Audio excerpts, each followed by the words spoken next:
ஆனா நீங்க அதுல எல்லாம் கவனிச்சீங்களா? ஃபாலோவர்ஸ பாருங்க. எப்போதாவது நீங்க யோசிச்சிருக்கீங்களா? ஒவ்வொரு ஃபாலோவர்ஸையும் ஒரு ஆத்மான்னு நினைங்க. Each follower is a soul.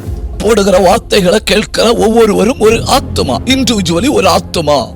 1,00,000 followers எனக்கு இருக்கிறாங்கன்னா, நான் போட்ட அந்த 5 நிமிட வீடியோவில் இந்த 1,00,000 ஆத்மா எப்படி எல்லாம் நன்மை அடைந்தது.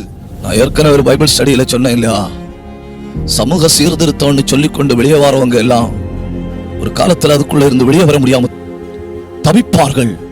ஏன்னா அது அவங்க வாழ்க்கை முறையாக மாறிவிடும் அப்படின்னு சொன்னது உங்க ஞாபகத்தில் இருக்குன்னு நம்புறேன். தயவு செஞ்சு நீங்க புரிஞ்சுக்கிடணும்.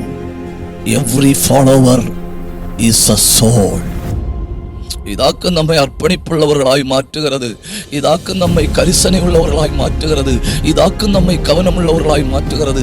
இதாக்கு நம்முடைய வார்த்தைக்கு எல்லை கோடுகளை போடுகிறது. 4 பேருடைய நேரத்தை வீணாக்குகிற இடத்துல நான் இல்ல. 4 பேரை பற்றி மோசமாய் சொல்லுகிற இடத்துல நான் இல்ல. ஐ அம் நாட்.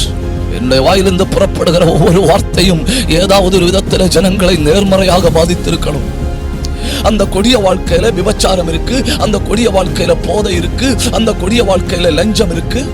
மற்றவர்களை நல்வழிப்படுத்துகிறவர்களாக கூறுகிற இவர்கள் துன்மார்க்கர்களை விட கேவலமாக இருக்கிறார்கள் அப்படின்னு நமக்கு புரியுது. They are worse than the wicked.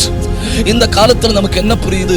யூடியூப்ல உட்கார்ந்து இருக்கிற எல்லாருக்குமே, எல்லா இந்த பேசிக்கொண்டிருக்கிற எல்லாருக்குமே ஒரு ரகசியமான கொடிய வாழ்க்கை இருக்குன்னு நமக்கு புரியுது.